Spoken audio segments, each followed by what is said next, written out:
Hello बच्चों, तो आज हम पढ़ेंगे कक्षा 7 के विज्ञान विषय का पहला चैप्टर जिसका नाम है पादपों में पोषण का 5वां पार्ट। ठीक है, तो इसमें पहेली ने बताया कि इष्ट एवं छत्रक अनेक कवक उपयोगी भी हैं, परंतु कुछ कवक पादपों एवं जंतुओं एवं मनुष्यों में रोग उत्पन्न करते हैं। कुछ कवकों का उपयोग औषधि के रूप में भी होता है।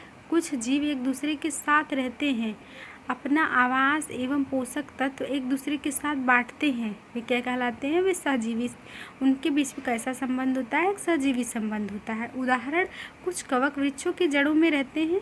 वृक्ष कवक को पोषण प्रदान करते हैं, बदले में उन्हें जल एवं पोषणों के अवशोषण में सहायता मिलती है। वृक्ष के लिए इस संबंध का विशेष महत्व है। जैसे लाइकेन कहे जाने वाले कुछ जीवों में दो भागीदार ऐसे होते हैं। इनमें एक से शैवाल होता है और दूसरा कवक होता है। शैवाल में क्लोरोफिल उपस्थित होता है। जब कवक में क्लोरोफिल नहीं होता तो कवक शैवाल को रहने का आवास तथा जल, पोषण एवं तत्व उपलब्ध कराता है तथा बदले में शैवाल प्रकाश संश्लेषण द्वारा संश्लेषित खाद्य कवक को देता है। मृदा में पोषकों की पुनः पूर्ति किस प्रकार होती है?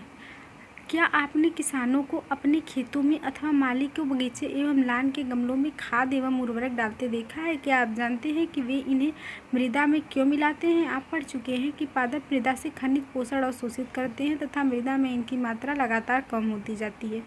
उर्वरक एवं खाद में नाइट्रोजन, पोटेशियम, फास्फोरस जैसे पोषक होते हैं जो पादपों को लगातार उपयोग में लाए जाने के कारण मृदा में उनकी मात्रा क्या हो गई? धीरे धीरे कम हो गई। तो मृदा में इन पोषक तत्वों को समृद्ध करने के लिए भूमि में उर्वरक तथा खाद मिलाने की आवश्यकता होती है। यदि हमें पादप के पोषण की आवश्यकता के बारे में ज्ञान हो तो हम न केवल पादप को उगा सकते हैं बल्कि उन्हें स्वस्थ भी रख सकते हैं। पादप को प्रोटीन बनाने के लिए सामान्यतः नाइट्रोजन की अधिक आवश्यकता होती है। फसल कटाई के बाद मृदा में नाइट्रोजन की कमी हो जाती है। यद्यपि वायु में नाइट्रोजन गैस प्रचुर मात्रा में उपलब्ध होती है, परंतु पादप इसका उपयोग उस प्रकार करने में असमर्थ होते हैं जैसे वे कार्बन डाइऑक्साइड के रूप में करते हैं। पौधे नाइट्रोजन को विलेय रूप में ही अवशोषित कर सकते हैं। कुछ जीवाणु जो राइजोबियस कहलाते हैं वायुमंडल नाइट्रोजन के विलेय पदार्थों में परिवर्तित कर देते हैं, परंतु राइजोबियम अपना भोजन स्वयं नहीं बना सकते। ये चना, मटर, मूंग, सेब तथा अन्य फलीदार पादपों की जड़ों में रहते हैं तथा उन्हें नाइट्रोजन की आपूर्ति करते हैं। अधिकतर दालें फलीदार पादपों से ही प्राप्त होते हैं। इसके बदले पादप राइजोबियम जीवाणु को आवास एवं खाद्य प्रदान करते हैं, अतः उनमें सहजीवी संबंध होता है। इस संबंध का किसानों के लिए विशेष महत्व है। दालों की फसलों के लिए उन्हें मृदा में नाइट्रोजनी उर्वरक देने की आवश्यकता नहीं पड़ती। यही नहीं, दाल की फसल उगाने के बाद अगली फसल के लिए भी सामान्यतः उर्वरकों की आवश्यकता नहीं रहती। इस अध्याय में आपने पढ़ा कि अधिकतर पादप स्वपोषी होते हैं। बहुत कम ही पादप अन्य पोषण प्रणाली अपनाते हैं, जैसे कि परजीवी एवं मृतोपजीवी। परजीवी एवं मृतजीवी जो होते हैं दूसरे पादपों से पोषण प्राप्त करते हैं। सभी प्राणी अपने भोजन के लिए पादप तथा अन्य प्राणियों पर निर्भर रहते हैं, तब उन्हें विषमपोषी के रूप में समूहीकृत किया गया है। क्या हम कह सकते हैं कि कीटभक्षी पौधे आंशिक विषमपोषी हैं?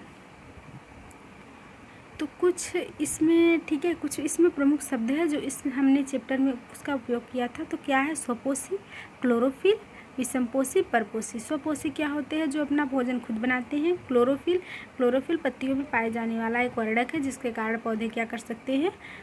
पौधे कर सकते हैं प्रकाश संश्लेषण। विषमपोषी जो दूसरे जीव पर भोजन के लिए निर्भर हो। परपोषी यानी कि विषमपोषी स्वपोषी का उल्टा हो गया परपोषी। और कीटभक्षी पादप वे पादप जो कीटों का भक्षण करते हैं। ठीक है, पोषण क्या होता है? पोषक पदार्थों को ग्रहण करना और उनका उपयोग करना पोषक पदार्थ कहलाता है। पोषक। ठीक है, परजीवी दो दूसरे पर निर्भर होते हैं मगर उन्हें कोई हानि नहीं पहुंचाते, उन्हें परजीवी कहते हैं। प्रकाश संश्लेषण क्या होता है? ठीक है, प्रकाश संश्लेषण होता है जल तथा कार्बन डाइऑक्साइड से क्लोरोफिल की उपस्थिति में ऑक्सीजन को मुक्त करना प्रकाश संश्लेषण कहलाता है। मृतजीवी क्या करते हैं? जो मृत जीवों पर निर्भर रहते हैं। और रंध्र क्या होता है? वो पत्तियों में पाया जाता है। सहजीवी संबंध क्या होता है? दोनों का संबंध जो साथ साथ होता है, जैसे कि लाइकेन में वह उसको आवास प्रदान करता है और कवक उसको भोजन प्रदान करता है।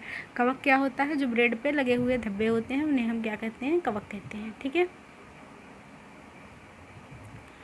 तो इसमें क्या है कि आपने क्या सीखा, सभी जीवों को खाद्य की आवश्यकता होती है, जिसका उपयोग वे अपनी वृद्धि एवं शरीर के रखरखाव के लिए आवश्यक ऊर्जा प्रदान करते हैं। ठीक है, ये जो हमने पढ़ा है उनका संक्षिप्त वर्णन है, अभ्यास आपको खुद से करना है। ठीक है, इस वीडियो में बस इतना ही।